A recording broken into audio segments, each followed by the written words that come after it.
അധികാരത്തിൻ്റെ പരമോന്നതിയിലിരിക്കുന്ന സമയത്താണ് നബി സല്ലല്ലാഹു അലൈഹി വസല്ലം ആ താക്കോൽ തിരിച്ചു കൊടുക്കുക. ഹിജ്റ 8-ാം വർഷമാണ് മക്ക വിജയം ഉണ്ടാകുന്നത്. മുസ്ലിങ്ങളുടെ സമ്പൂർണ്ണ ആധിപത്യത്തിലാണ് മക്ക.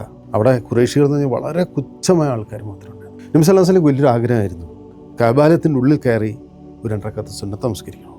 താക്കോല് അന്വേഷിച്ചപ്പോൾ ഒരു അമുസ്ലിമായ ഒരു ബനീ ഷൈബ ഗോത്രത്തിൽപ്പെട്ട ഒരു ഉസ്മാൻ ബിൻ ത്വൽഹ എന്ന് പറഞ്ഞൊരു വ്യക്തിയുടെ അടുത്ത് സഹാബത്തുകളെ പറഞ്ഞു വിട്ടാണ് താക്കോല് വാങ്ങിച്ചുകൊണ്ട് വരാൻ.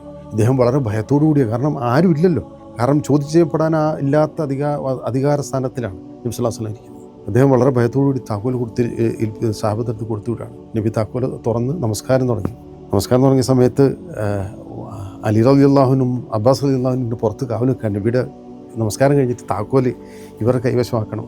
അള്ളാഹുവിൻ്റെ കൽപ്പന ഇറങ്ങുകയാണ് സൂറത്ത് നിസായിലൂടെ. അതായത് യഥാർത്ഥ അവകാശികൾക്ക് അത് ആ മുതൽ തിരിച്ചേൽപ്പിക്കാൻ വേണ്ടി അബ്ബാസ് റളിയല്ലാഹു ഒരു കാത്തുക്കാണ്. ആരാണ്? എളാപ്പയാണ്, ഒന്നും മരുമകനാണ്. കാത്തുക്കാണ്. അള്ളാഹുവിൻ്റെ കൽപ്പന ഇറങ്ങി. അള്ളാഹുവിൻ്റെ റസൂലിന് നമസ്കാരത്തിന് ശേഷം പറഞ്ഞു, ആരെങ്കിലും ഇത് ഉസ്മാനിനടുത്തും തിരിച്ചു വാങ്ങിയാൽ അത് അള്ളാഹുവിൻ്റെ കോപത്തിന് ഇടയാവും.